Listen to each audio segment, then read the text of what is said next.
Hey everyone, today's DeFi Drop features Rob Montgomery, CEO and founder of infiniFi, where users can find higher yields and no leverage. Rob, it's great to have you on. Thank you so much for joining us.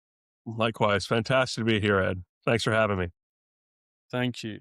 Big for me as well. I'm a big fan of infiniFi and a user, and I'm just quite obsessed with going onto your platform and checking into my portfolio and having a play around. I really, really like it. It's always good to hear people are liking what we built. That's honestly one of the most fun parts of the job is like people being excited about, what we've created the same way that I'm excited about what we created. Well, let's hear more about it then. Perhaps you could start by giving everyone a bit of background on yourself, perhaps, if you wanted to, and how you founded infiniFi and what makes it different from the normal sort of yield protocol or DeFi bank. Yeah, of course. I'll start at the very beginning. I found out about Bitcoin through all things an Anarchy Minecraft server because that's just where I was in 2012. I think I was either a senior or a junior in high school. I think I was a senior by then. And I was just playing around with this server, and people were talking about this Bitcoin thing. I very much jived with the idea of like, oh, yeah, money doesn't really have value. I've accepted that for most of my life. So this is just like, oh, this is the natural progression of money. Okay, makes sense.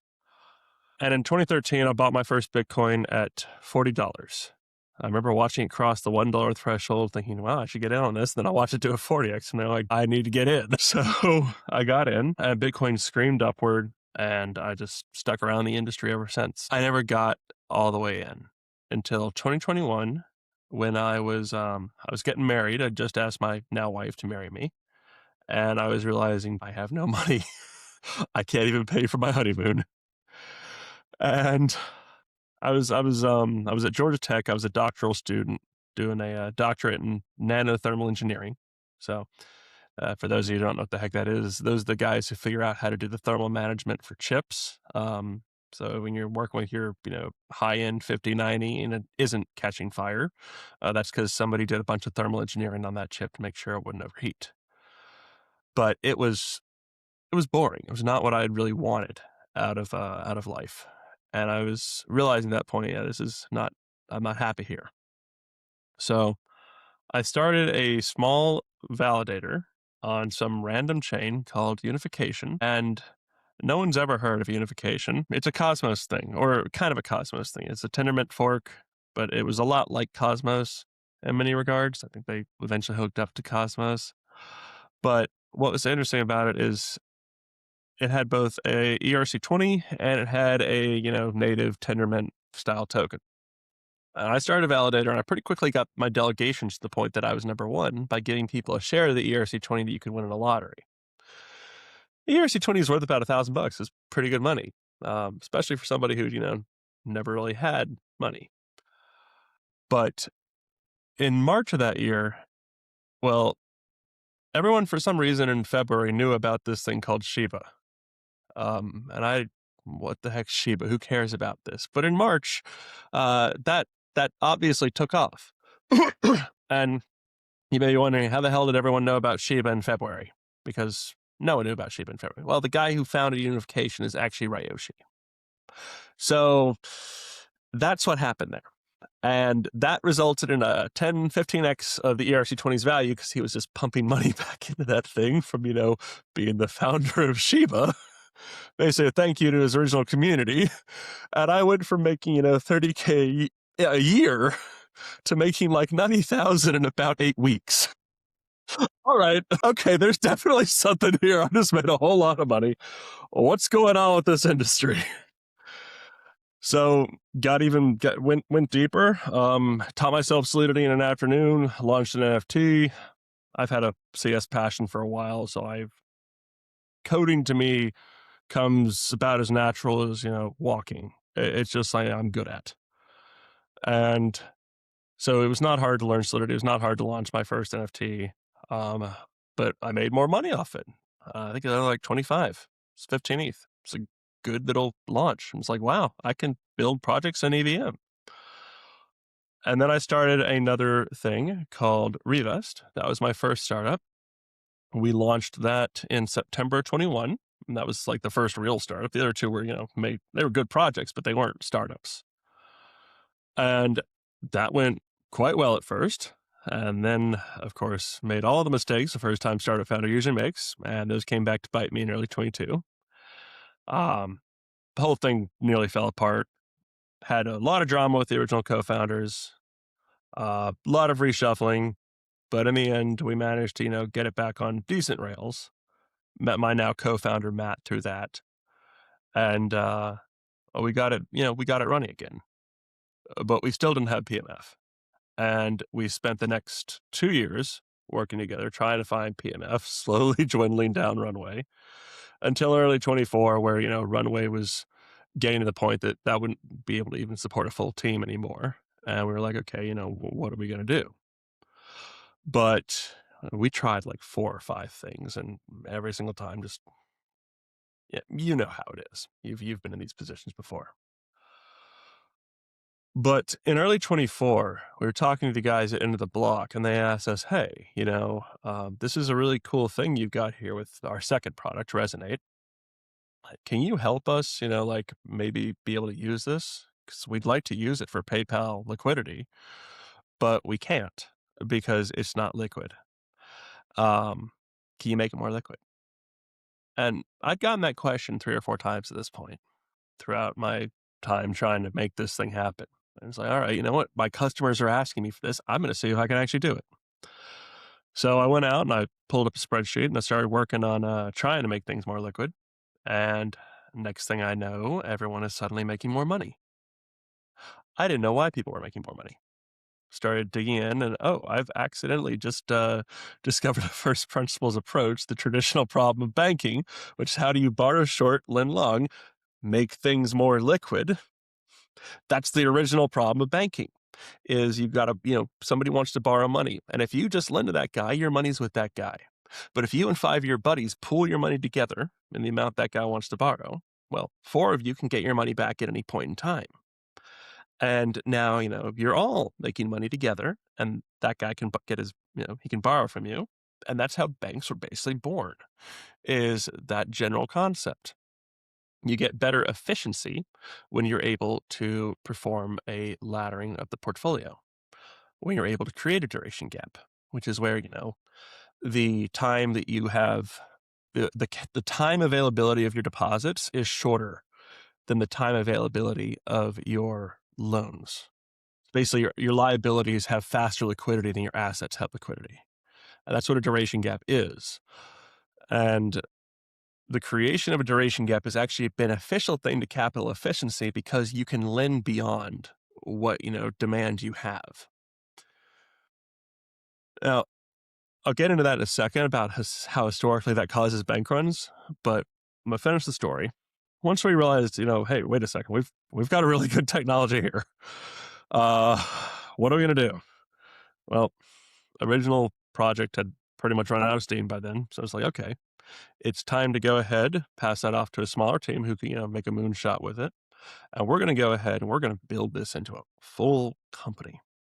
So we productized it. We took it out. We raised $3 million oversubscribed pre-seed led by Electric that summer. And we started building in the fall, launched last June. And now infiniFi is sitting at 180 million in TVL and only growing from here. That is wild. What a story. It's been a wild ride, man. I've learned a lot of ways to not do a startup.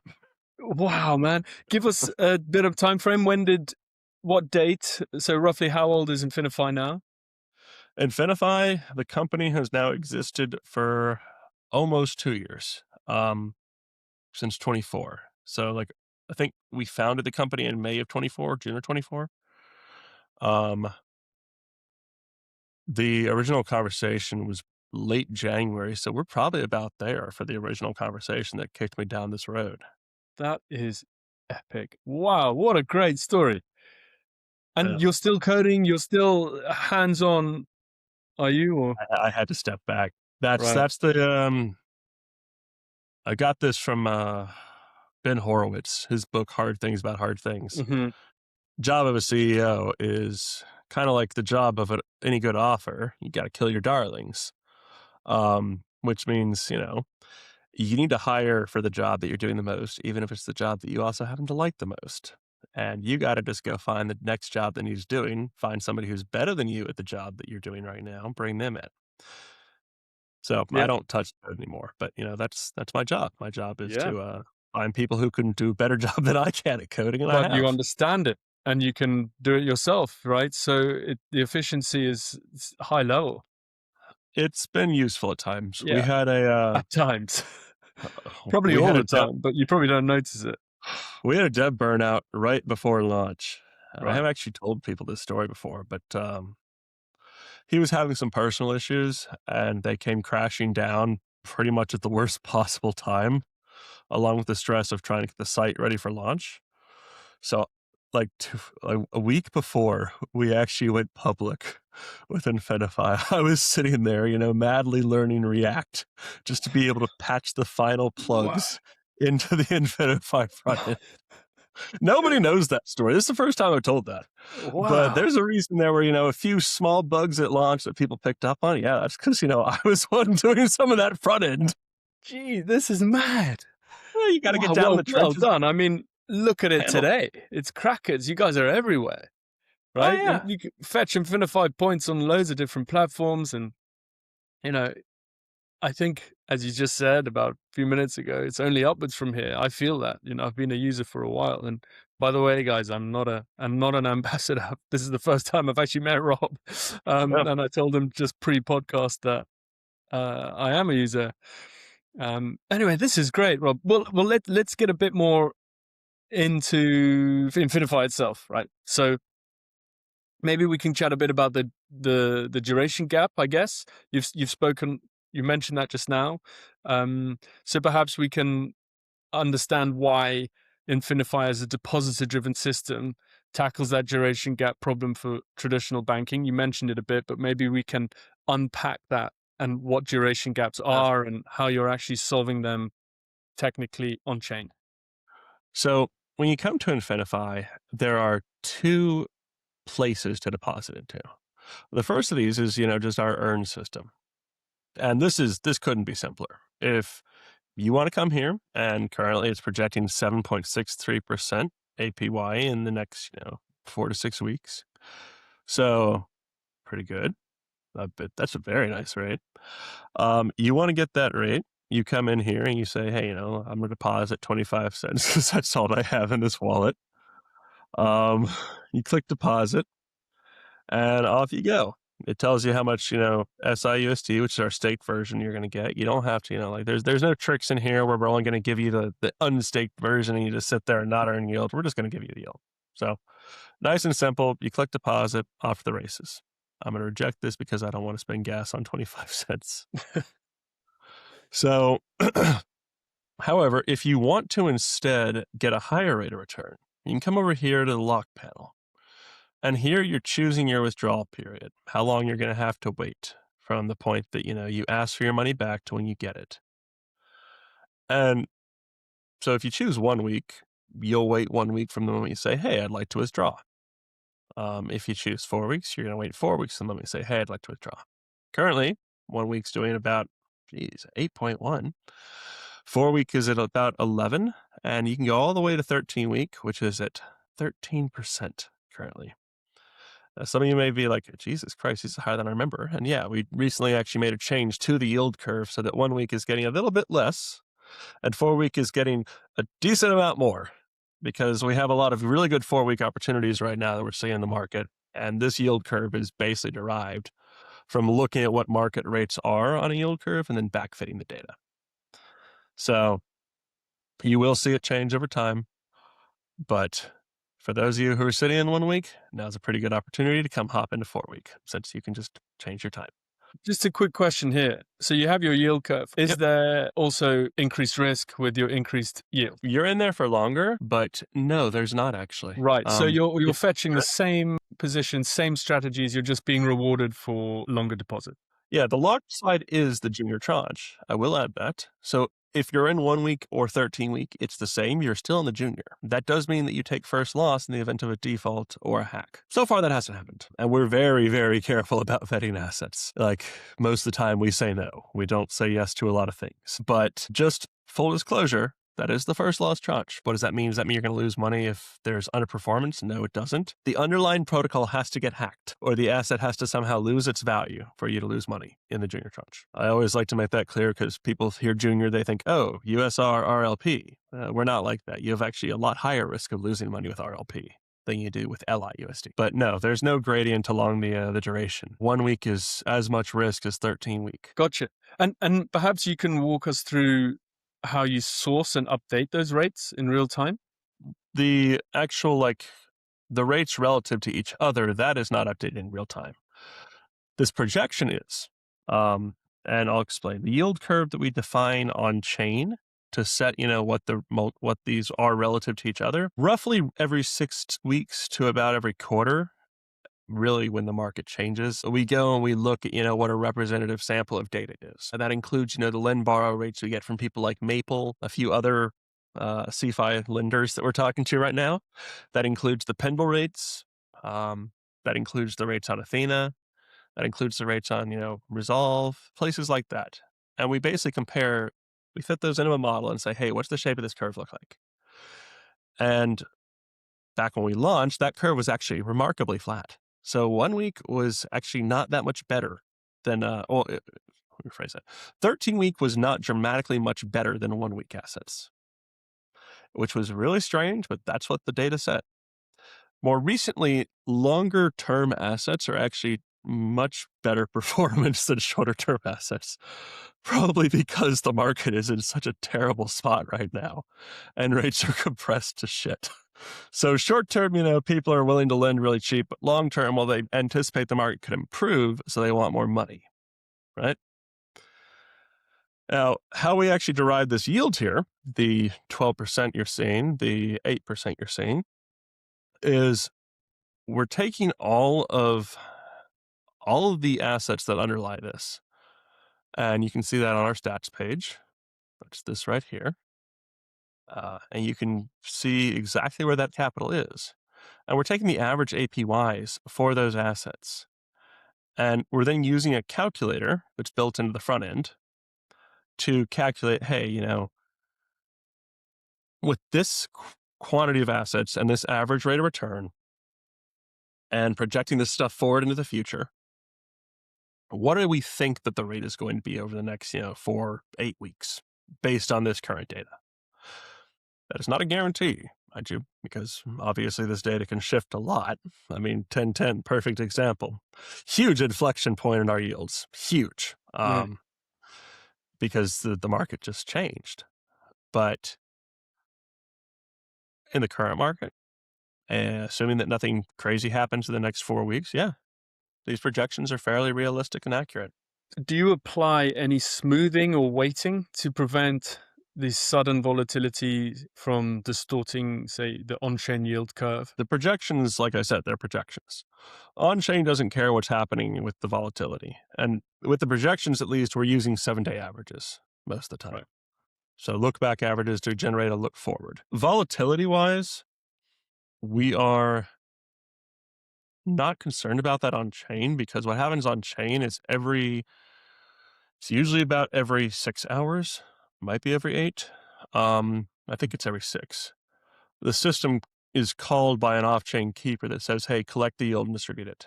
And whatever amount of yield has been generated, it just sends that to the yield distributor. And the yield distributor says, hey, there's this many people in the locked 1 week, locked 4 week. And it basically weights that data. What's actually going on under the hood is there's a numerical multiplier being silently applied to your position. So if you were to lock $100,000 in here into the earn tab, well, the multiplier is 1. So your weight is 100,000. If you lock into the lock tab, if you go into the lock tab, your weight is going to be like 1.2, 1.3, 1.4, depending on how long you lock for. And so your weight might be 150,000, even though you only have 100,000. What we're then doing with that yield distributor is looking at like that total sum. of all the weights and figuring out, hey, this much to locked, this much to liquid. And so if there's a lot of people in locked, there's much more weight in locked, and so it's shuffling that over there. If there's a lot of people locked longer term, the weight on locked is higher, so it's shuffling more yield over there. And basically that's how it's distributing it, is it's just using this sum of multipliers in your individual, weight to calculate what you should be getting. So if we get a huge yield spike, like in the first 6 hours and then tiny amount of yield in the next 6 hours, it doesn't matter. It's just going to distribute it over that period, smooth it out. That's really clear. And obviously, you integrate with Aave, Pendle, Athena, and all these other yield sources. What's your framework for selecting partner protocols, and how do you think about concentration risk across these venues? Let's see if I can pull up my framework. So right here, we've got our risk framework pulled up. And this is how we think about things internally. It's a public document, so you can link to it.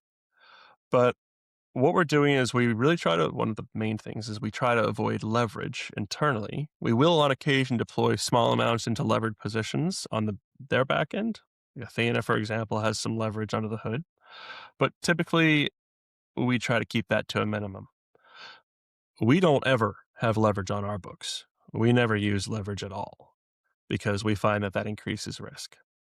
We avoid rehypothecation. We minimize counterparty as much as we possibly can. And if it's an active strategy, we want active monitoring.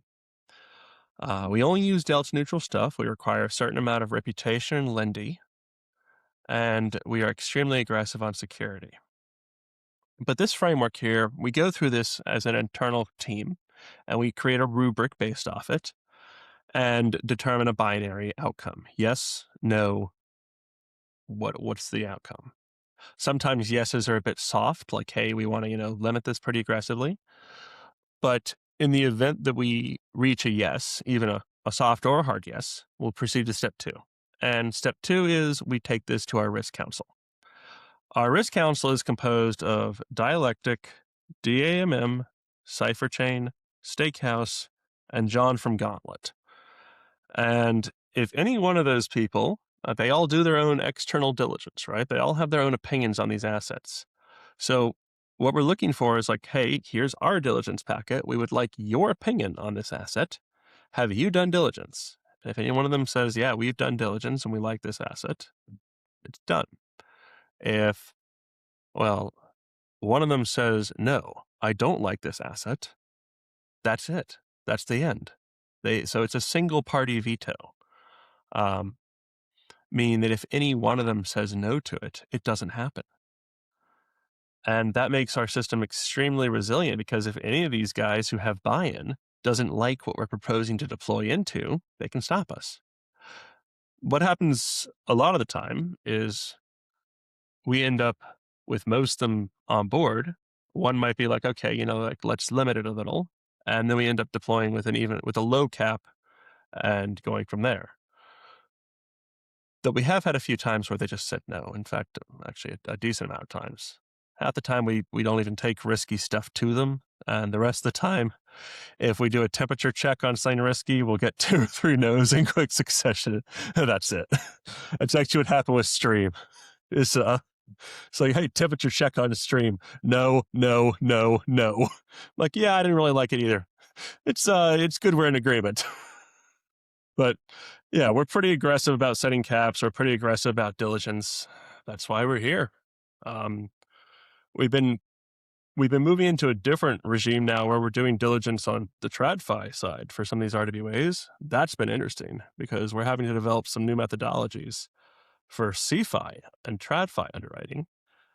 Fortunately, our risk council also has experience with that. And we have someone on our team who previously worked as a banker. But yeah, we're probably going to start publishing these reports because it's interesting. It's like really good information we're generating.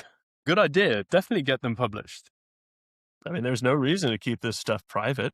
Like, Yeah. transparency is the whole ethos of this ecosystem. And Exactly. assuming I can get it past legal and, get everything sanitized so I don't violate any NDAs. Yeah, 100%. That's cool. So are you able to perhaps touch on, let's touch a bit on IUSD and potentially IETH and other receipt tokens? We got sidetracked by talking about the yield curve. I got to finish that. Okay. So how do we fix the duration gap? So all that locking we were talking about earlier, those different durations, based on the proportion of people who choose a different duration. Like, let's say there's $1 million in 13-week and $5 million in 4-week. Okay, I can't deploy as much to 13-week then. I can actually deploy about, I think, 1/6 under the numbers I gave. And 5/6 I can deploy to 4-week or shorter. That's how it works, is what we're doing is we're setting an upper bound of how long our system can skew when it does its automated deployments. Uh, and what that looks like is, well, we can deploy as long to those assets with both the duration depositors' money and the liquid users' depositors' money. 75% of it can be deployed up to that maximum duration. That is, by the way, the secret sauce for infiniFi is what we're doing is we're taking 75% of liquid depositors' capital, the USDC they give us, and we're deploying it to those duration assets. That's why it's borrow short, lend long. It has, it does not have a full reserve available for withdrawals, the same way that STETH does not have a full reserve available for withdrawals. It is fully backed, but it is not always fully liquid. And that's the trick. That's how we are able to use the duration gap in DeFi. And where IUSD comes in, where SIUSD comes in, is this is why infiniFi is better than a bank. This is why blockchain is a better place to build this tech. Because what we can do is, in the event that everyone wants to withdraw at once, which is unlikely because we have that laddering, by the way, because we're adhering to these duration, we're basically figuring out what our duration gap is by measuring it, and then we're adhering to it. And because of that, it's actually quite unlikely that we have one of these runs. We have not had one yet, despite a lot of pressure during the stream crisis. Not that we had exposure to stream, it's just everyone was withdrawing from everything at that point. Morpho rates were skyrocketing. A lot of pressure on our loopers. But what's happening here is, in the event that that occurs, we benefit from the same system that STETH benefits from, which is that secondary markets exist. And people want to arbitrage depegged assets. That doesn't exist in traditional finance because historically banking has been so fragmented that you couldn't form an efficient secondary market on bank deposit receipts. But in DeFi, because we have AMMs, you can form an efficient market on deposit receipt tokens. And that means that in the event that, everyone's trying to get their money out of infiniFi at once, you just go over to Curve. If you need that instant capital, you sell at, 98 cents on the dollar, you get your money, and you're good. Alternatively, you can join the redemption queue and just wait, 1 week, 2 weeks. You know exactly how long you're going to have to wait. Or if you're not already in infiniFi, this is an opportunity for you because you can buy $1 for 98 cents, knowing you're only going to wait 2 weeks to get out. And what is that, 52% APR? It's a really good rate just from running that arbitrage. I mean, hey, this hasn't happened yet. You have to, have everyone try to withdraw from infiniFi at the same time to get this. But that's the efficient mechanism that we have. And I'm very happy with that mechanism. It's extremely efficient. I wanted to touch on the stress scenarios, but you've just discussed it. I always like to lead with them. People should know exactly what they're getting into. Yeah. And I mean, we haven't had that happen. We may have that happen someday. The good news is if you're just an SIUSD and you don't need to withdraw, you can just sit there and chill. Like nothing's going to happen. Like the same as like if STETH is, depegged. Who cares? I'm just sitting here earning yield. But we're very aggressive on security. And we aim to, avoid over concentration on any one asset. We've broken that rule 1 or 2 times, but typically no, we don't. You've had formal verification and security review from firms like Satora and I don't know who else. Satora, formal verification, runtime Yeah. verification too, not just the static one. We've had we've had audits from Cantina and Sparebit. Every piece of code. So we build a decent amount of adapters so we can plug into different things with infiniFi. Since it is a smart contract driven system, not just me with a multi-sig, it, does require adapters for everything that we want to use. Every single one of those gets an audit. We probably spent over $500,000 on security if I had to guess. But Wow. you can't put a price on security. It would be great to know, actually, what were the biggest design challenges when building the smart contract, when designing Oh, it? okay. And yeah, So, what did you guys actually learn from the audit process then? well, several things. Conversion was one of the bigger things we found out during the audit process. Rounding, rounding, rounding, rounding. Gotten a lot of people lately. We caught it in audit. It wouldn't have caused, it was not a critical. We had 0 criticals across all of our security reviews. I'm very proud of that, actually. No crits.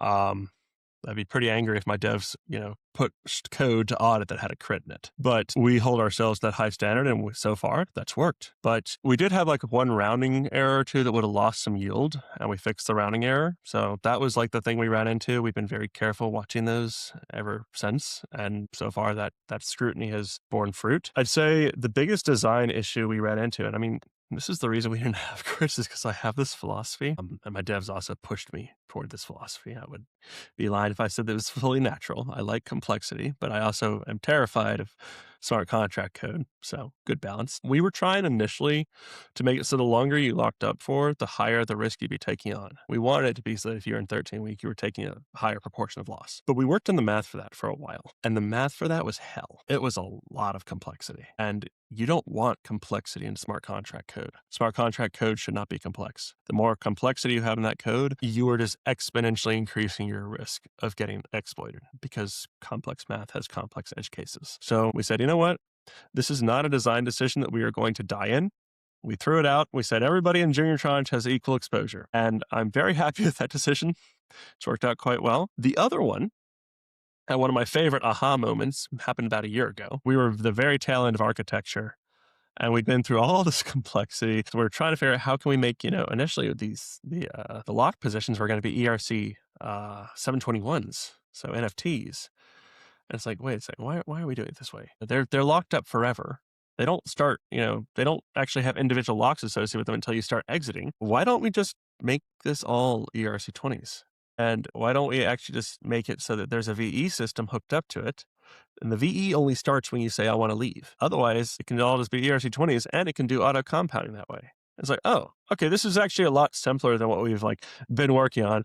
Throw out, probably like a third of the code, start it over, rebuild, and it ended up being a ton simpler. So, I mean, yeah, you can't be afraid to do that when you're doing dev. If you find a better solution that's less complex, you should always take it. And it ended up being very elegant. Everything in infiniFi is an ERC20. You can transfer our locked positions. You can loop our locked positions. You can borrow against them. You can do whatever. You can sell them. That's really cool. I got to give some credit to Steven from DeFi Dojo for that, because he's the one who's like, hey, it'd be really cool if they were transferable. I'm like, huh, can we do that? That decision has impacted on scalability and composability. Morpho has a leverage market on LIUSD. Wouldn't have happened if we gone with the 721 angle. The other one was the voting system. So infiniFi has a component of voting. We're working to retool it because honestly, the vote quality we get it's not as good as we would like. The system's able to work with it because the system has hard caps on what can be allocated to any asset. And the system also is, honoring that duration ladder that we have in place. So the system itself is doing these off-chain computations to tell the on-chain system, hey, here's where you need to allocate capital. And so if the votes aren't great quality, it can work. But initially, I had wanted the voting to be fully on-chain. And my devs had to talk me out of that because there were all sorts of weird complexity with accounting. There was all sorts of very strange edge cases where, hey, how do you calculate what the total allocation is to any one thing at any one time when you don't know how many votes are going to be cast? You can't calculate a percentage if you don't have, a total. And if your total is a running total, it totally doesn't work. So we ended up in a back and forth for probably a month and a half on this. And I finally said, you know what? We need to do it with an off-chain, on-chain hybrid where the on-chain system can move money command and control style between its contracts as dictated by an off-chain system, but it can only move that money with a certain size and a certain frequency and only within the actual system so as to avoid abuse. So basically, we ended up with a pretty good middle ground where we avoided the danger of a fully on-chain system and the inflexibility. Because honestly, I've learned, our voting system is not as good as I'd like it to be. There's not enough incentive for users to vote well. And I've got a V2 in my head. It'll be launching sometime in the next few years. But because we have a lot of flexibility with the system that we went out to market with first, and because that system is a lot simpler and honestly safer, than it could have been, um, we can make that fine-tuned adjustments. So I'd say the big takeaway for me there is, when you're building these sorts of things, always target the simplest MVP, even if it's not like I love decentralization. I want this thing to not have any off-chain components eventually. But if you're building this system for the first time, you do not know how it's going to hit and how people are going to use it and how they're going to interact. Do not tie yourself down. Keep flexibility, figure out what your users want, and as you understand your users better, crystallize those findings into fully immutable on-chain components. That is golden. Great stories. I mean, we can chat for ages. I mean, we've already chatted for 30 minutes before this as well. I love hearing about general startup stories. I don't consider you guys a startup anymore. You're not. So, look, we've got to wrap up now, but we always end with one question. It's a bit of a game. Today, as per DeFi Llama, DeFi TVL sits at around 115 billion. It was 121 billion yesterday, just so everyone's aware. Yesterday was the 20, what was it? 20 something. Oh yeah, 29th of January, where we had that massive historical liquidation across every single asset. So yeah, we're down to 115 billion today. Where do you predict it will be by June 21st? So 21st of June, 2026. See, I don't know the historical range. What was the height we were at in October? 174 billion. I'm going to say 150. 150. I think we're going to start on the up and up. I don't think we're going to immediately recover. It's never fast. It's always a slow grind. Bitcoin is maturing. I do think we're going to start going back on the up and up. There's a lot of things going on in the TradFi and CeFi sectors right now. Those guys are all wanting to get into DeFi. Their money is going to come in. I don't think it's going to come pouring in at first. It's going to be a trickle to begin with. I mean, in many ways, it already is coming in. RWAs are going to be huge this year. I mean, we're positioning ourselves to be one of the biggest liquidators for them, and I am really excited about that because, not a lot of people in this industry can liquidate RWAs, and there's really good spreads on RWAs for liquidation. So we're going to be able to, be helping out the guys at, various different large money markets, and I cannot say more without revealing exactly who we are working with. And it's probably who you think we're working with, but I can't say it because it hasn't been announced yet. But everyone and their brother, the biggest industry leaders in this entire sector, are trying to do this, and they all need someone who can hold duration on their books, which is infiniFi. So that's going to be big this year.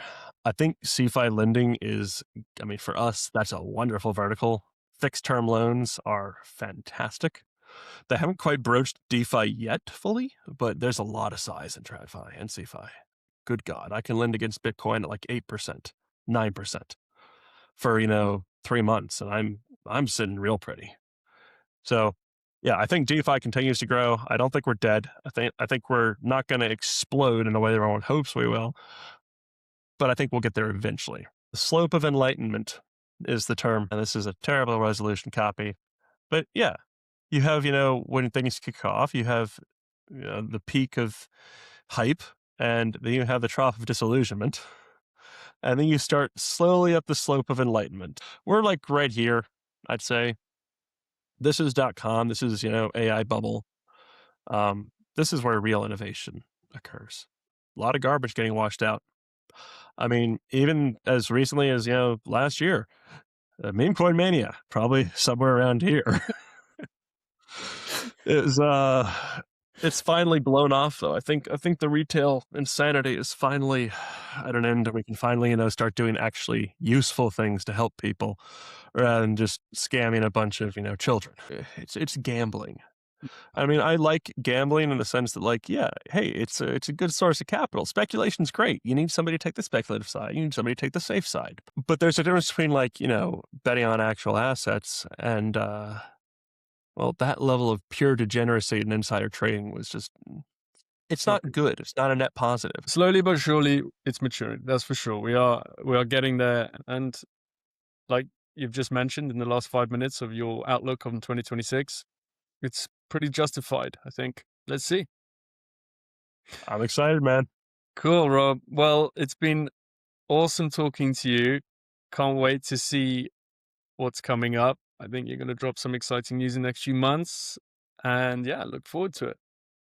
We'll have some pretty cool stuff in the pipe, and I'm excited to share it with everyone. Thanks for having me a ton, by the way. This has been fantastic. Anytime. If you got new stuff to show, get in touch. I will.